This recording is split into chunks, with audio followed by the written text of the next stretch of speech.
Thank you so much. Hello, thank you all so much for joining this afternoon. I'm Sarah. I work for Kendo Brands, which is part of the LVMH organization.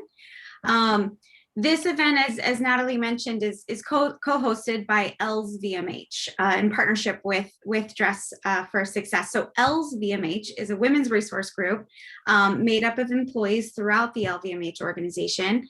I had the pleasure of joining earlier this year, and it's been wonderful to work with Natalie, work with the broader LVMH community, and we're really, really excited for today's event.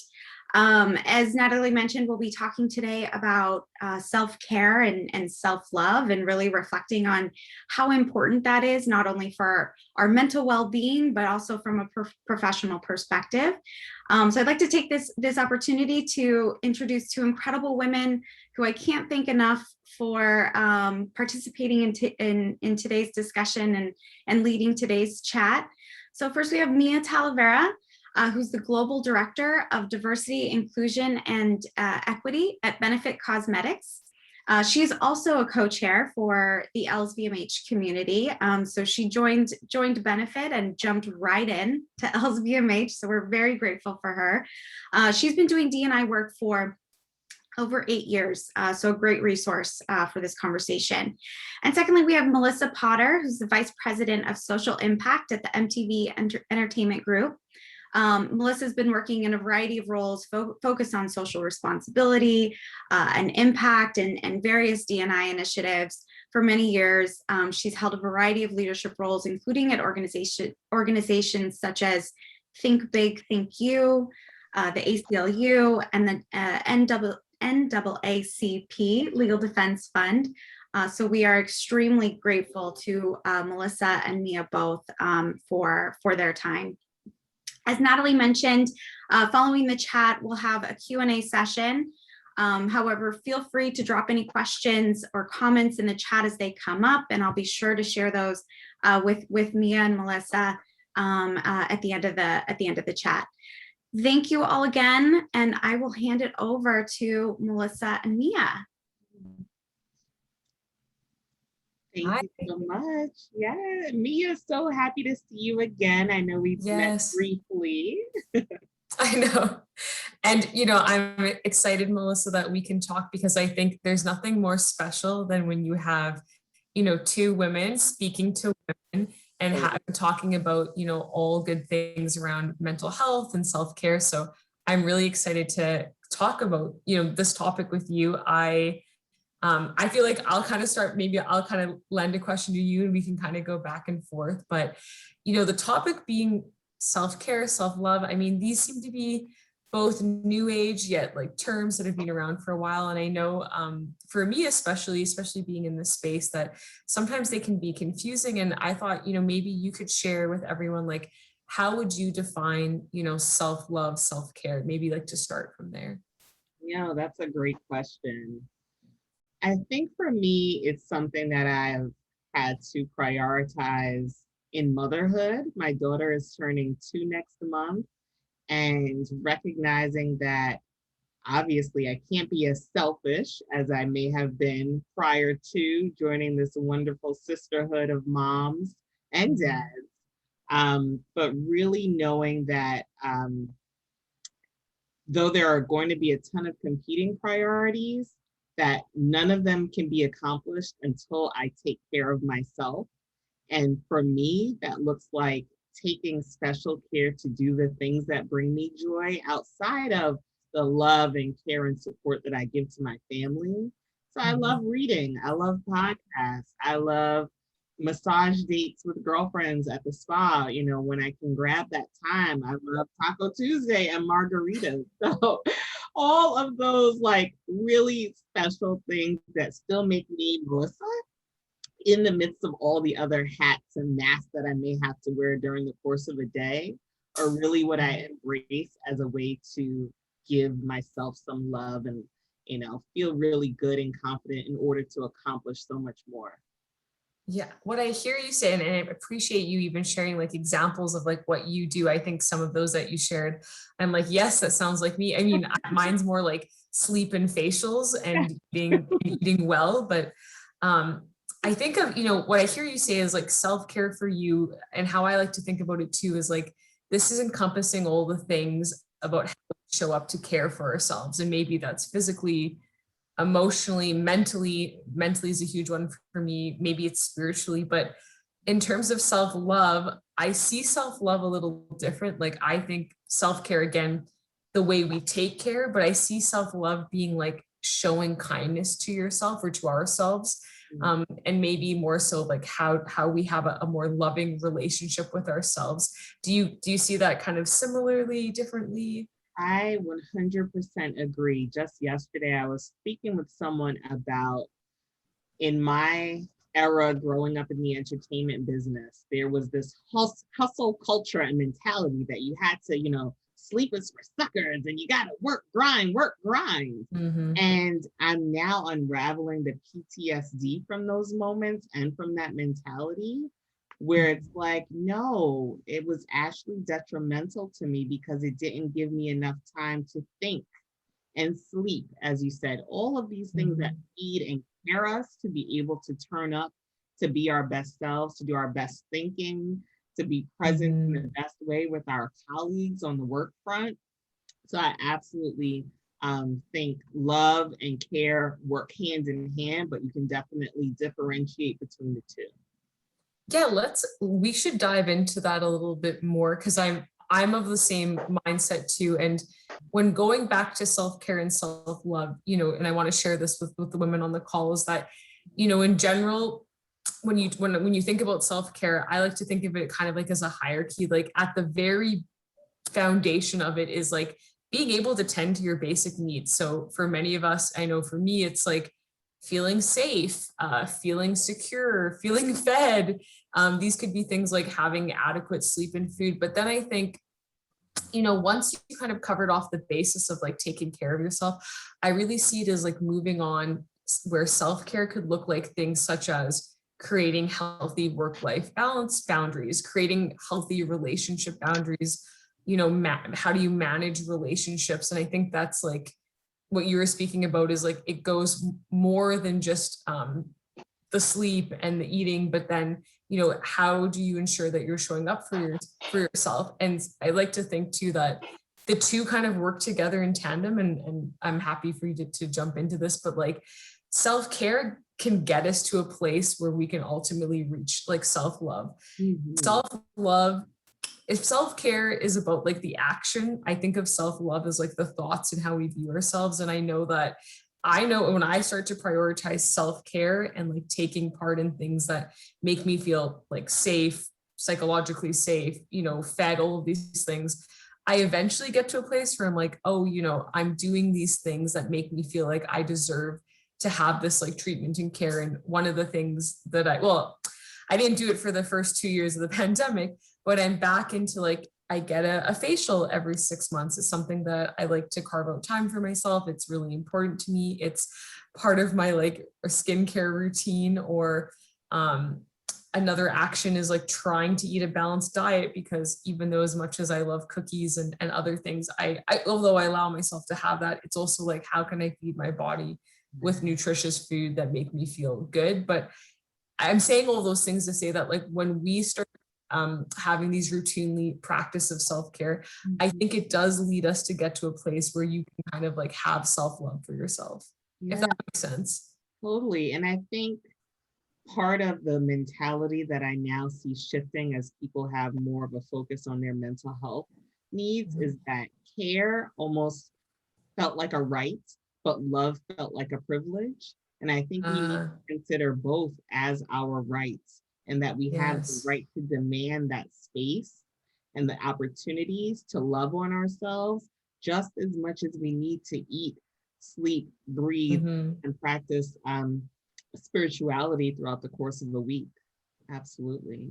When you were saying before, and I'm sure, like my ears perked up, and I know other ladies on the call probably thinking about like how, there used to be, and there still probably is for many of us, of like the societal pressures, like just showing up as a woman, what does that mean? What are all the multiple hats that you have to play? You know, you talked about entering motherhood and then the pressure that you came from the entertainment industry. I mean, I think that sometimes it can be hard. Like, how do you make sure that you like prioritize that for yourself, Melissa, knowing that like, you know, it can be work to have self-care moments and self-love? How have you been able to like work against that? Yeah, that's a great question. I definitely want to ask you the same. But for me, it was at the base level, making sure that I have a strong support system in place. So if it's my husband, if it's my mom, who's an awesome and present grandmother, but girlfriends, and being really honest on the work front too about what my needs are. That could be something as simple as I need to be off camera. Why? Because I want to eat this brownie and have, you know, an eye mask on my face right now, whatever the Yeah. reason may be. I'm still here. I'm still able to accomplish, but I need to take that time to unmask and, you know, be present for myself and multitask sometimes. So that support system and that honesty and transparency with that support system, I think is number one for me. And number two, I would say having a calendar, right? And so again, coming from that background of needing to multitask and hustle, it was so often that all of the competing priorities didn't give me enough time to be an A student in any one of them. And, you know, I'm a high achiever and I did want to sit back and say, how can I get an A, you know, in my work life, in my relationship, in my mothering, and so much more. And for me, it was having a calendar. I share that calendar with my husband and I'll put nail appointment on it. I'll put, you know, girlfriend time on it, just so he knows this is where I am prioritizing myself and I need you to step in. And if you're not available, you can take just the thought of it all off my plate by liaising with my mom or your mom and making sure that someone else can take care of our little one at the same time. So those are just two that come to mind for me. What about you, Mia? Well, as you're saying that, I'm like, yes, a day planner. And that's also because, you know, someone told me, this was in my previous life in a past organization, but someone had kind of given me this hack about like time management, but it's now of course it's going to escape me, but it's about blocking time in your calendar for like personal life things. And I've actually practiced that for many years now, where like I will block not just lunch in my calendar, but perhaps, you know, especially during the pandemic, I took like daily walks. So I would block a half an hour, maybe it was like after 10 o'clock, to just get a stretch and get a break. I find like even being able to have reminders on my phone.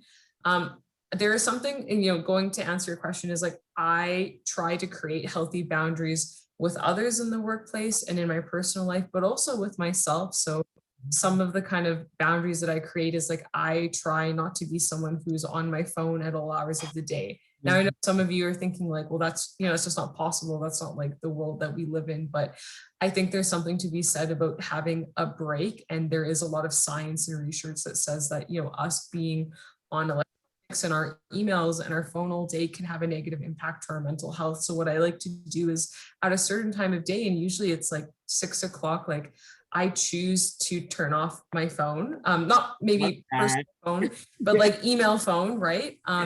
Before bed, I like to read and I'd like to not like limit my screen time. And for those of you who have TikTok, I'm a bit of a millennial and I can get like into like a rabbit hole of like looking at videos and YouTube videos. And I try to practice of like a half an hour before bed, like just sit in my bed and read. I think things like this were, again, but going back to the setting healthy boundaries, even with myself, I think I'm someone who maybe can be a bit of a perfectionist. And I don't say that with like a badge of honor. Like, I think it's something that I'm trying to work through, and that I'm trying to move away from this black and white thinking of like, it's all or nothing. It has to be perfect. I put a lot of pressure on myself. And this kind of goes back to the self-love, is I try to practice to have self-compassion for myself, and that, you know, telling myself that I'm not always going to get it right, but I'm trying to do my best, and also try to work on forgiving myself when I don't have time to do everything. And similar to like you, I have other competing priorities in my life. I'm not a mother yet. I don't have children. I identify as kind of a single woman, but I have things in my life and family and commitments that I also have to tell myself that, if I want to do this, I have to maybe give up time for this. And, everything can happen in flow, but it all can't happen at the same time. Like, it's not realistic. Yeah. Mia, I love that you mentioned showing yourself compassion.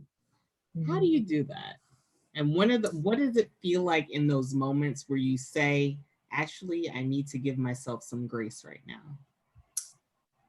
A big one for me has been positive self-talk. And well, two things. One, it's been therapy. I'll be really, transparent and real, is like therapy has been a game changer for me. I have been seeing a therapist, like a counselor, for the last probably 4 years.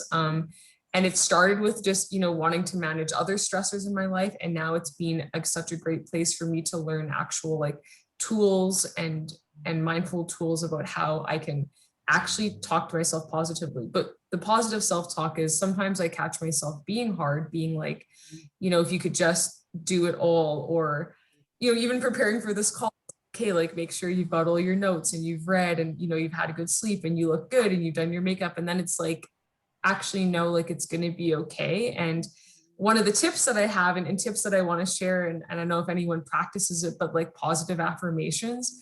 Yes.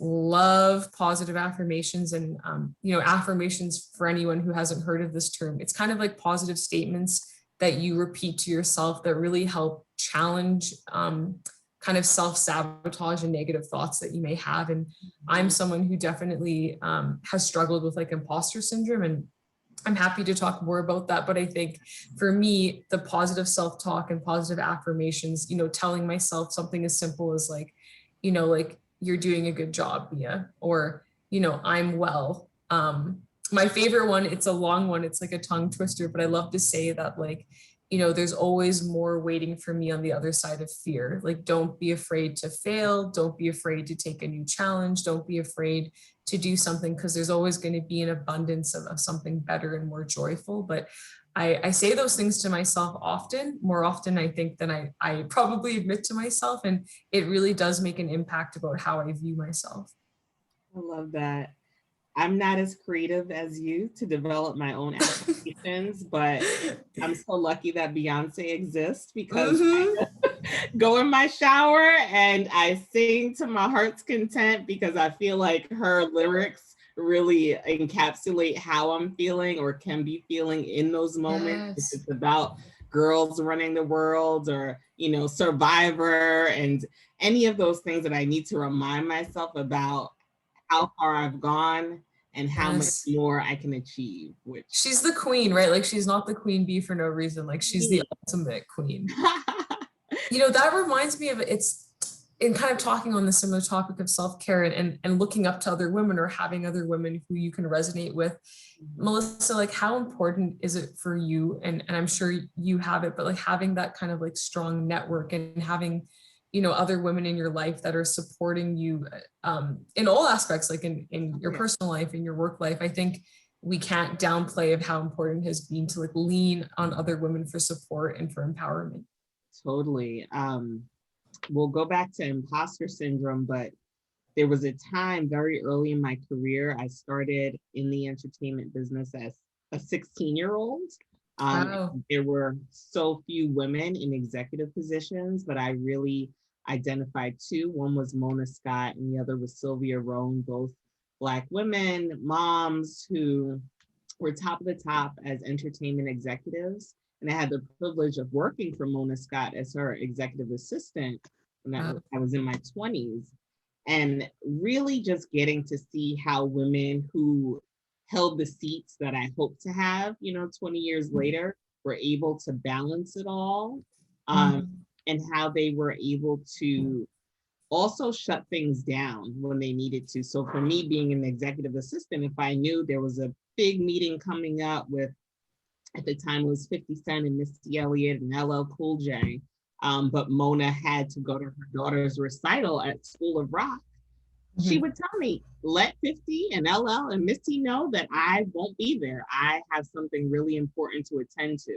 And so looking at men in the space and seeing, this hustle grind culture, but then recognizing that as a woman, a nurturer, someone who is responsible for the home at the same time, this powerful figure still made space to prioritize her family.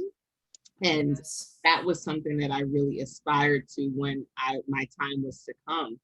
And just having a really strong network of girlfriends that are vulnerable and transparent, that I feel safe with to also be vulnerable and transparent when I need to scream, when I need to talk mess about my husband, when I need to, vent about something happening on the work front.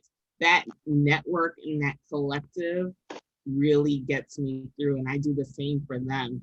Could be text, it could be a FaceTime. Yeah. And then, prayerfully we have time to get together in person and to really physically embrace each other with some love and love up on each other. That's been really, really important for me. Thank you for sharing that, because I think that it's like, to me, it also comes down to, you're not alone. You're not the only one who may have these challenges or struggling with these thoughts or these experiences. And I can't imagine how impactful that was on your career at an early age, where you had someone who was like a direct role model or a mentor to you, who also role modeled that kind of behavior and work-life balance. I wish I had that earlier in my career. I'm working on having more of that. And but I think that we can't downplay that as well. I think there's something to be said about kind of giving almost like a permission. And I think that many of us need that. I think society tells women that, you have to show up a certain way and you have to play out this role and what you're supposed to do. And sometimes, you need to almost have permission for yourself to say, like, you can do whatever you want to do. And that's something that I am perpetually challenging about, who am I and who do I choose to show up as and for myself? And how does that relate to me taking care of myself and ultimately as women reaching our highest potential? And going back to imposter syndrome, I mean, for me, it was really recognizing the danger in the ideology around fake it till you make it. And that's so often the advice that people share if you're applying for a job or if you're, looking for some other opportunity. Oh, don't worry. But that gives you a ton of anxiety and stress when you're thrust into something that you don't know or don't feel confident about. And for me, that's when that imposter syndrome really reared its ugly head. It was like, wait a minute, I actually don't need to know everything. And I can be honest about the things that I don't know. And hopefully folks will help me go on that learning journey versus just sitting here and say, oh, yeah, I got it. And stressing out, hair falling out after because I really didn't know it. And I really didn't get it. So and like, yeah. Oh, sorry. I'm also thinking of, I'm thinking of like, even just like, where that like hustle and grind came from. And I think a lot of that came from like white, able-bodied men who also didn't have the same,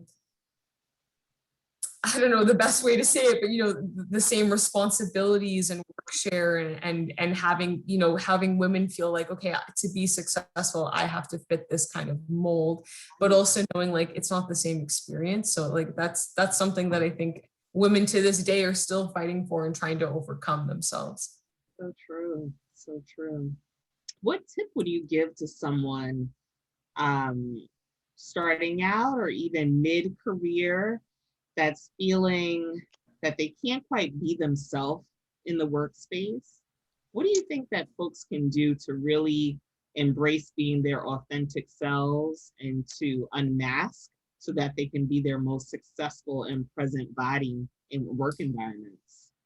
Oh, that's a loaded question. I mean, but there are things I'm thinking that I've tried to do, because I don't think I shared this, but part of my imposter syndrome came from working in one of those male-dominated industries, organizations, where I found myself really doubting my talents and abilities because I just happened to be the only person or woman, who looked like me, or racialized woman in a corporate role. And I think that something that I caught early on and that I've worked through is, one, finding an ally or finding just, someone. Everyone's going to have someone, I really believe, someone who can create a safe space for you. And if you don't have that, don't be afraid to like seek out to someone who you perceive, you know, has been kind to you and can offer you kind of like a safe place and solace to be yourself.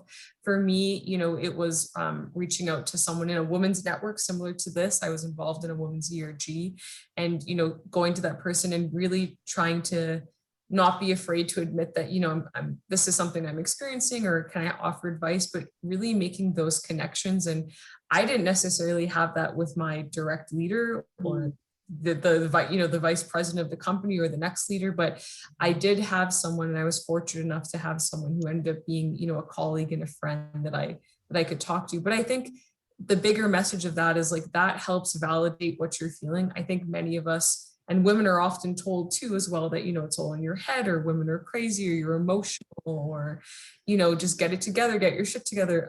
But the reality is that, you know, that's perpetual in society, of having women feel like maybe they're not enough, or that they, again, emotional. And I think that it helps to validate how you're feeling. So if you can talk to someone, and for me, that was when I felt like I couldn't be my authentic self, or my authentic self wasn't something that the workplace wanted.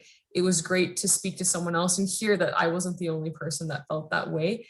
And then I would say the second piece of advice is then don't be afraid to shine and be yourself. I got into this work of diversity, equity, inclusion is because I saw that there was a gap of how, you know, people who are othered like me felt. And I started to challenge the status quo and speak out about, you know, things. And it actually was welcomed, and I was able to, you know, influence and bring others involved. So I say that to say that, again, back to that fear of like, don't be afraid to be yourself. And maybe you're not going to have everyone in the room be an ally, or say to you, oh, you know, they're aligned, but you'll have someone who will reach out and be able to validate that. I love that. I have goosebumps, Mia.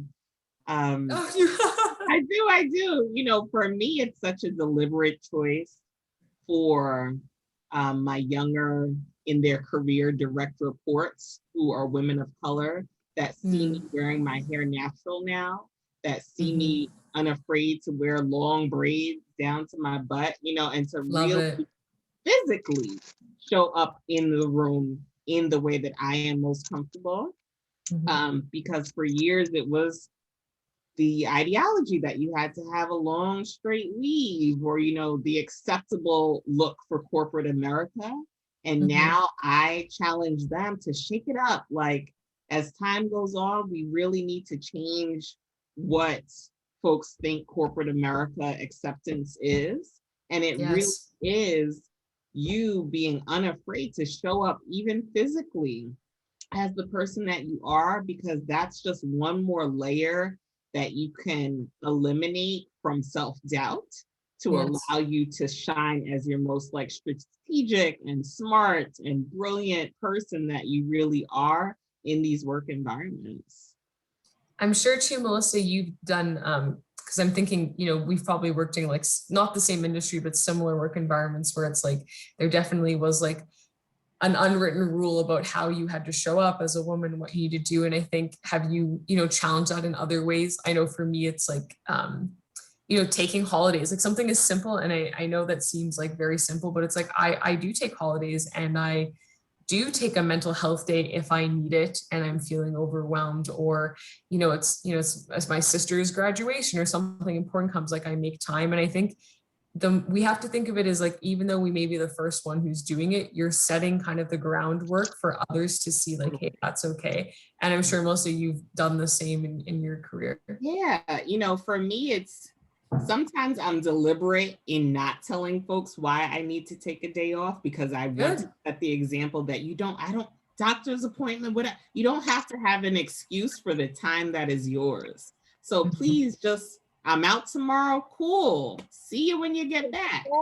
But on the other side, it's also, I just got back from Jamaica. I will be on the beach. No, I'm not answering emails. I'm going to have a cocktail in my hand. Peace out. Like, it will be there when I get back, and just being really upfront with them about it, instead of in the past feeling nervous about, is it okay to have a good time? Is it okay to not check in on your email? Is it okay to take a doctor's appointment if you have to, in the midst of it all? And this goes back to self-care. Like if you're not meeting your basic needs and you're not showing up for yourself, you're not going to show up for work. And I had a wonderful mentor in my life that had said to me early on in my career is like, work is always going to be here. It's always waiting for you at the end of a holiday, at the end of a weekend. So don't miss out on, the moments that really enrich your life and that are special. And I've always held on to that. So I'm the same way. Once the out of office is on, like catch me when I'm back from holidays. Exactly. So Mia, for you, when we talk about surviving, but also thriving in the workplace, what is either a tip, a mantra, a song, a book that you would recommend to our audience today that comes to mind as you have gotten to where you are in your career today? I mean, books, there are, of course, my mind is going blank, but there are podcasts. I'm a big podcast junkie. I don't know if people here love podcasts. I know everyone talks about her, but she's very special. Brene Brown. Brene Brown is like a social research, I think she's a sociologist. I'm not exactly, she's a social worker with a PhD, but she has these books around courage and about being your authentic self. And she has 2 podcasts that I listen to on Spotify that one is, around professional in the workplace. And the other is just like talking through about how you can just show up and be a better person, have courage. So I learned a lot from podcasts. I also love Oprah's Soul Sunday, her show and the podcast. I love the podcast. I love hearing other perspectives from people of how they've overcome things. There's nothing, to be honest, more inspiring to me than seeing someone rise against their circumstance in life and be able to like just do better and show up for themselves. And so I hear a lot of those messages.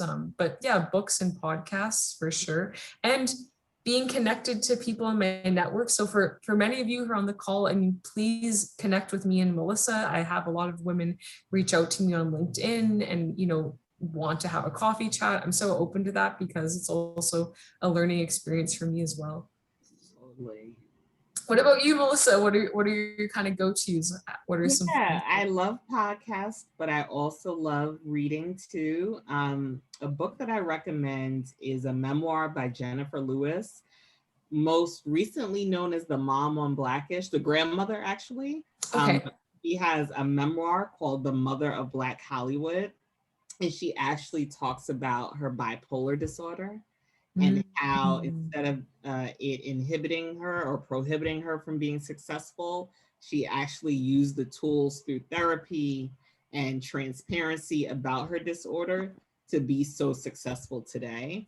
And it's just really funny and just, I think, encouraging as people think about ways that they can show up as their authentic selves in a variety of different scenarios. She's not a mom, but she was a mentor to many young girls. She worked on various Hollywood sets over the years. She was a Broadway star, and in each of those different work environments, she had to navigate her disorder as she figured out that she actually had one, but then also be really honest with people to give her grace as she may have had her ups and downs during the course of their time together. So I'm gonna write that one down. The Mother of Black Hollywood, Jennifer Lewis.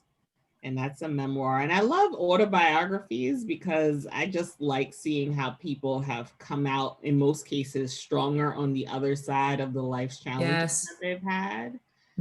Yeah. And like you, Super Soul Sunday is awesome. Highly recommend it. Highly recommend. Interviews. I watch a lot of like The Breakfast Club and different interviews where people that are either celebrities or folks that are working in the community or in politics. Usually they're pitching something, but within that, a great interviewer can pull out some of those gems that might inspire you to pick something up and try a new approach. Yes, I feel like I'm going to have to reach out to Melissa because I know you being in the entertainment industry, you'll have a slew of. Yes, let's share. Definitely. I don't want to, I think, the question you asked me, I think there's, and again, I'll bring it up because anytime I have a chance to talk about this, I really feel passionate about destigmatizing mental health and around, counseling and therapy. So, Melissa and I are sharing, just like fun resources, reading books, but I can't say enough that if you are feeling distressed and overwhelmed, and you may need more than just a podcast to kind of put a pep in your step, is like, don't be ashamed and don't be afraid to reach out to get professional support and have a therapist or a counselor or a social worker. And I know that that's costly, but there are, trust me, if you look into it, there can be, subsidies or organizations that can support. So I think that's something that has helped me, graciously, and I know can help anyone. Likewise, you're 4 years in, I'm about 2.5, almost 3 years in to my therapeutic journey. And it started because I was going through a difficult time. I divorced, I remarried, I had a child shortly thereafter that. But I don't think that you need to wait until you're in a personal crisis to reach out for therapeutic support. And there's so many ways that you can do it now, whether it's texting on Talkspace or having an in-person relationship with someone. Group therapy is an option, marital therapy is an option, family therapy. So I encourage everyone in the room with us today to really look at the option that works best for them. And that could be with a spiritual leader. It runs the gamut, but invest social media, exactly. Invest time in finding what mental health practice works for you and keep to a regular schedule. It is a gift that you will give yourself on an ongoing basis. Amen. Nothing else I can say. That's like, yes, absolutely. Totally. Now, I think I'm looking at time. I think we're okay for time, but I wanted to know if there was like questions, or are we? No questions. There's been a lots of chat, a number of questions that have come through. Everyone is loving everything that you all are sharing. One of the questions that wanted to get both of your perspectives on, you talked about imposter syndrome and how to bring your authentic self to work. One of the women asked if your employers will allow you to kind of manage your hours to focus on areas that are passion kind of areas of yours. Should you ask for this time at work? What does what does that time look like if you're focused on self-care and self-love in the workplace? If you all can provide any thoughts on how you've managed those conversations with your employers. I have a recent example while you're thinking, Mia. For me, it is event planning. So in my personal life, I love planning get-togethers, and there was an opportunity for one of our brands to plan a pretty big event in Martha's Vineyard this summer. And I decided, despite it not being a part of like my job description, but this was something that really feeds me in the workspace. And even if I had to do it in my off hours, that I wanted to commit to seeing through.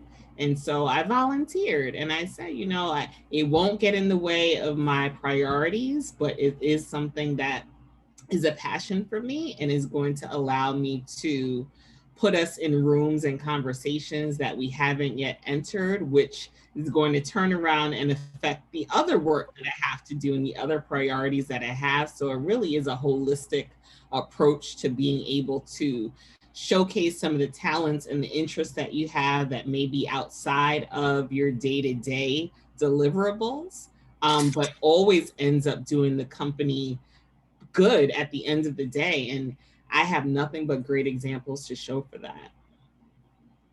That's great, Melissa. I was thinking it's like same, but different, but I definitely am passionate about just like building connections. And I like to think of myself as a natural connector. And I created the ERG framework in my old company, and similar to like LVMH, now I'm part of another ERG here, but I saw a need there to be like an informal network. And similar to you, I just had to kind of present like the business case, maybe justify a little bit of why I thought it was going to make sense. But I think it goes beyond just justifying and building a business case. I think if you have good relations and pretty positive relationships with maybe people you work with, they may be more inclined to want to help you, like support some of these like creative kind of outside the role ideas. And I felt very safe to pitch that idea to my leadership, and it was something that I was able to do. And but I think for anyone who asked that question about how can I build more time and have that conversation, is part of it is, yes, trying to have them see if it makes sense for the business, what's the business case, but part of that is also expressing that it's something that is going to add, fulfillment or allow you to be more engaged in your role. And I think a good employer will want you to be engaged and want you to feel like you're, really present in your job. Mm-hmm. I love that, Mia. I saw an article earlier today that was talking about employees just being happy and being, being content with their role as well as their personal lives.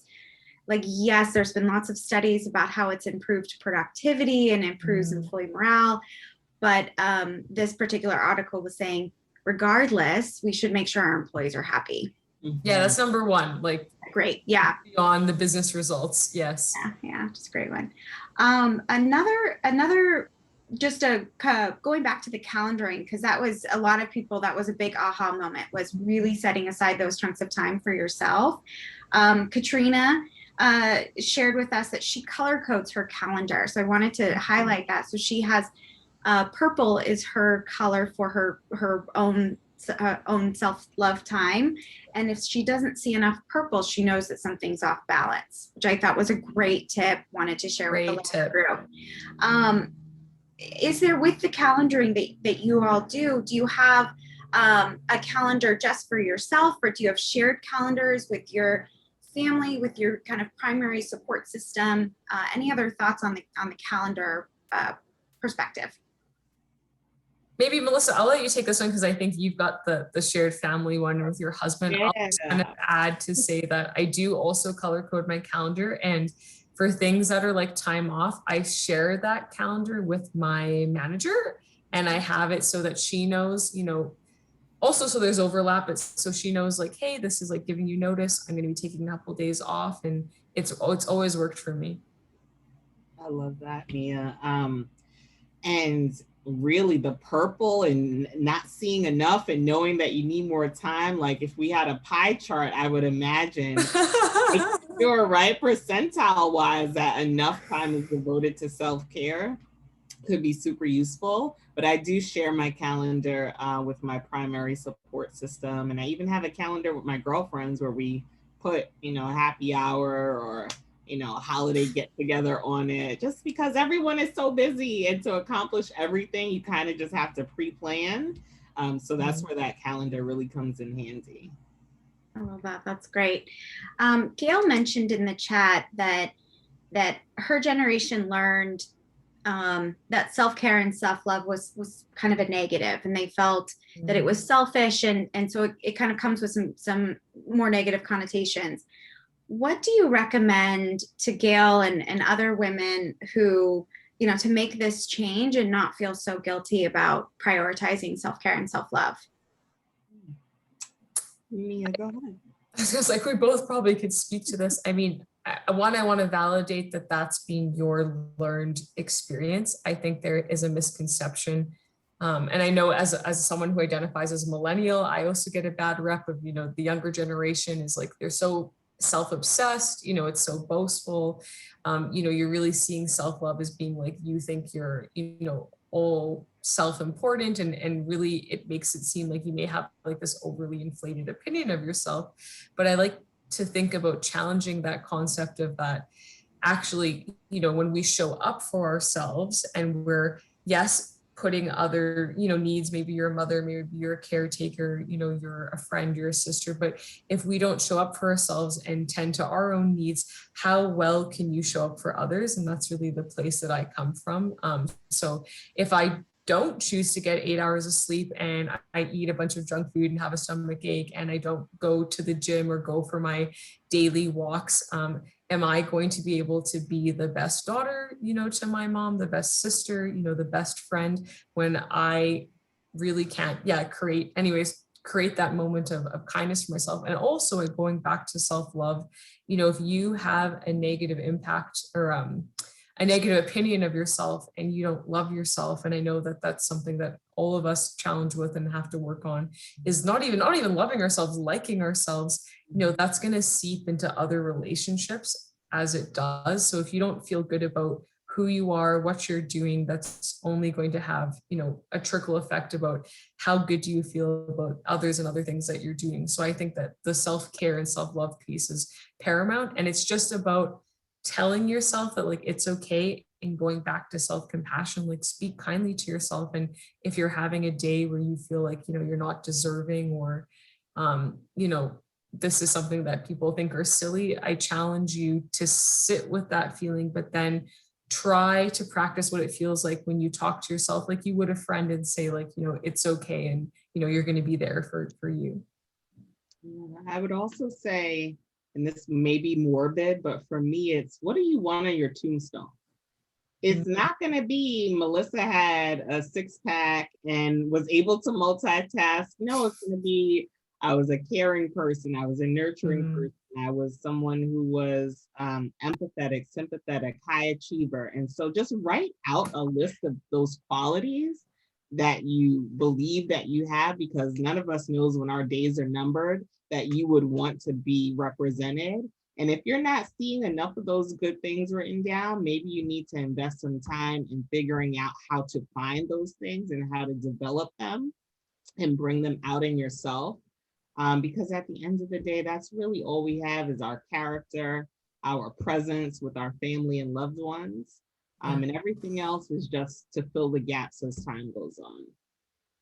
I know it's easier said than done. And I'm just, as we're talking about this, I have like an image of my mom in my head as she's like, yeah, like so easy for you to say as you're like the single, you know, woman. But I think it's like all of us can carve out some small time in our day, no matter how busy you are or how many responsibilities. I mean, it could just be as simple as like going for a walk. But I think if you don't do it, like there is going to be like a negative consequences to that. There was another question trying to kind of segueing off of Mia, that comment on really trying to find the time. What are those small kind of baby steps that you would recommend that that women take, that we all can take to create that time, to carve out the, you know, the focus on yourself? It could, I mean, I saw someone just kind of put a comment, but something that came to mind for me is like, yes, there's a gratitude journaling. I saw someone talk about, you know, giving thanks, and there's a lot of, again, data and research that shows a strong correlation towards happiness and gratitude, that when you're in the mindset of being thankful and having, you know, gratitude towards something, you're feeling like, you know, there's this like joy that comes with it. But I would say maybe just being, you know, maybe it's as simple as every night before bed, you just name like the 3 things that went right in your day. And that's a practice of self-care, being grateful, or having a note. Or for me, I love the Calm app. I'll plug the Calm, no relation, but I love the Calm app. And you can have an app on your phone and you can do like a 5-minute meditation. And maybe it's like while you're washing your hair in the shower and you just close your eyes and you like listen to this. Or maybe it's like 2 minutes of being outside. There's a lot of research that shows that being in nature can really boost our well-being. So maybe you go, instead of 5 minutes to sit down and, I don't know, read the paper, you take a 5-minute walk around the block. Those are just easy things that I think that can be incorporated. Likewise, I echo everything you just said, Mia. I too love the Calm app. I pay for the yearly subscription. Just sometimes the white noise of it all allows me to turn my brain off. And so I'll just play that at bedtime to just all minds clear as I meditate and drift off to sleep. But also sweating, you know, like you said, taking a walk, or maybe I hop on a Peloton, or, you know, do another type of outdoor activity where I really get my mojo pumping, and I'm able to just exert some of the, whether it's frustration or anxiety or anything else that I'm experiencing, through focusing on a physical activity and breaking that sweat. That's really, really helpful for me. Totally. Yeah. Yeah, I completely agree. I think for me, absolutely, doing something physical is almost more beneficial to my mental health than it is to my physical health. Mhm. Well, this has been wonderful. We have a few more minutes. So I don't know if there's any kind of final closing recommendations or thoughts that either of you wanted to share with the group. Yeah. I want to shout out the chat. I'm like looking out of one corner of my eye and I see just so many amazing participants chiming in. I loved Anne Marie's idea to read her old reference letters given to her over the last 40 years, because it really uplifts her to see how people feel about her. And I was like, oh my gosh, I should do that too. I recently spoke to one of my old grad school professors, and he told me he went back in our 10-year ago email threads just to catch him up to speed on kind of what my personality was and what was the relationship that we had back then. And it got me teary-eyed because it was so positive. And it really just made me feel like, it has been a journey, but even 10 years ago, I knew I wanted to end up where I am today. And I had this incredible support team who I can still reach back no matter how long it's been, that's going to be there to answer my questions and to be an advisor and a consultant as I keep progressing in my career and life. Yeah, on a similar note, I would share the same, like for everyone on the call, like if you don't have a resource in your workplace or you don't have a colleague, like maybe you're the person who starts that. Maybe you think of starting an ERG or like an informal group that, you can get together. I think I saw someone in the chat talk about like bringing self-care activities and outlets, into the workplace, and don't be afraid to express your interest in that, or maybe you have an idea. I know in my last company, we did like meditation Mondays, and a few of us would get together on a call and have like a guided meditation, or we would do mindfulness practices, or just something that was really informal. Maybe the last note I'd want to leave everyone with is that, this topic of like self-care and self-love, I mean, both of these practices can take work. So me and Melissa are making it sound like it's very much like, yeah, just do this, but just know it's not always as easy to do as you think. And so that's okay. Be kind to yourself. And just, if you can do just one thing a day, or even how you speak to yourself, if that's all you can muster is just allowing yourself to have a voice of kindness, I think that's okay. But just remember to have compassion for yourself, and you're going to get there. And I would say clean house of anyone that is bringing you down in your life, and that could be some of your closest relationships. I've had best friends I've had to move on from. I had an ex-husband I had to move on from because I said, you know what? Absolutely. I'm choosing myself, Absolutely. right? And I'm choosing my joy and prioritizing that. And even if it's you need an arm's length distance from a family member you can love from afar, if their behaviors or their ideologies or they're toxic in some way that's just not filling you up, is not doing you a service in life as you move on and become your best, strongest self. So just don't be afraid, no matter what it takes to make that separation happen. It could be legally, mentally, spiritually. Do it and lean on your support system to help you get through that, to get to the other side, to know what's possible for yourself. That's amazing. I completely agree. I love that. Well, this has been wonderful. Thank you both so much. And thank you to everyone who joined and all of the comments there's been a ton of motivation and kind of love that has been shared in the chat. So it's been wonderful to see. Thank you. Thank you all again. Natalie, I don't know if there's anything you wanted to close up with, but otherwise we can welcome everyone to have a wonderful rest of your Monday. I just wanted to really, again, thank all of you for being a part of this great discussion, this necessary discussion. And I think that all of us on this session have a great way to start the day, get through the day, and end the day. So there is a perpetual roadmap for being on a high all day long. And we want to make sure that we use the great information that's been shared by both of you and by our participants in the chat. The chat was on fire. So everyone, please join me in thanking our speakers today, Melissa Potter, Mia Talavera, as well as Sarah Morphus from our Kendo brand, a part of the LVMH family. We want to thank you so much for sharing with us and igniting that fire that will move us from thinking thoughts of self-care and self-love into moving and actually doing something for ourselves, taking that journey with you. So all of you, do enjoy the rest of your day. I see Kathy is doing the high five above her head. There's just a lot of excitement and enthusiasm. Gail is excited. Doreen, we have great love being shown to you in the room. So thank you all for joining today and taking this first step to your own self-care and self-love. And thanks to our speakers for your generosity of time and the love. So thank you again, all. We look forward to seeing you all.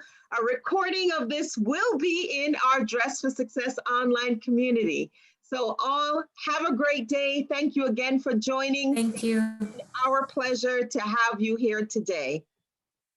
Thank you.